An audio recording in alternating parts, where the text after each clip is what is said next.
Hi, this is Doug English with Act Advisors with your March 2026 update.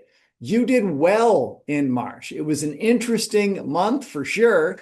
We saw the S&P go a little bit backwards for the month, lost about 0.75%. The Dow went a tiny bit up. The bonds went up about 1%, and internationals, especially the internationals that you have in your portfolio, went up a lot, like 6% just this month. So your account's return very much depended on how much international you had in the account more than anything else.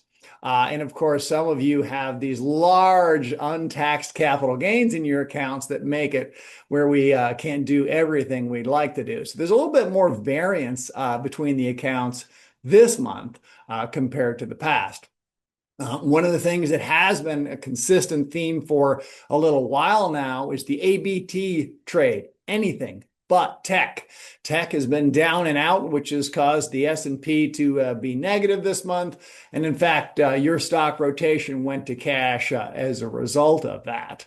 So you can look for returns somewhere between 1 and 1.5% generally for the month. So you went up even though the S&P went down. And the reason mostly is international and diversification that you had in your bonds.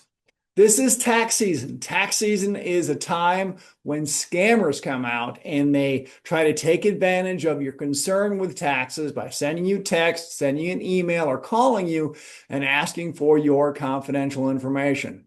Do not fall for it. The number one thing you see with scammers is urgency. You got to do it right now. You got to give me your bank account information right now. You got to respond right now, and you do not need to do that. You can take the information, look up phone numbers on the web, look up what they're telling you on the web.